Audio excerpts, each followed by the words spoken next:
আজ চলে এসেছি ঝটপট আর খুব টেস্টি একটা জলখাবার নিয়ে। তো এই জলখাবারটা বানানোর জন্য প্রথমেই একটা বড় বাটি নিয়ে নিতে হবে। সেই বাটির মধ্যে একে একে রং বেরঙের সবজি নিয়ে নিতে হবে।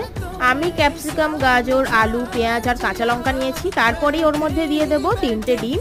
ডিমটা দিয়ে ভালো করে সবকিছু মিশিয়ে নেবো। তারপরেই আমি দিয়ে দেবো ধনেপাতা কুচি, আপনারা চাইলে কারি পাতাও দিতে পারেন। দুটোর মধ্যে কোনোটা না দিলেও সমস্যা নেই। এবার এর মধ্যে দিয়ে দেবো আমি 2 কাপ ময়দা আর স্বাদ অনুযায়ী নুন, আর দেবো অল্প পরিমাণে জল। এবার এই সবকিছুকে খুব ভালো করে গুলে নেব। আপনারা এই ব্যাটারের ঘনত্বটা দেখে নিন, খুব একটা বেশি ঘনও হবে না, আবার খুব একটা বেশি পাতলাও হবে না। এবার একটা তাওয়ার মধ্যে আমি তেল ব্রাশ করে নিয়েছি। একটা ডাবু হাতার সাহায্যে এক হাতা আমি ব্যাটার নিয়ে চাটুতে ভালো করে স্প্রেড করে দেবো। 3 থেকে 4 মিনিট আমি এটা ঢাকা দিয়ে হতে দেবো। 3-4 মিনিট পর ঢাকা খুলে আমি এটা উল্টে নেব। দেখুন খুব সহজেই কিন্তু উল্টে গেল। এইভাবেই উল্টে পাল্টে ভেজে নিলে জল রুটি বা গোলা রুটি পরিবেশনের জন্য তৈরি হয়ে যাবে। খেতে কিন্তু দারুণ লাগে।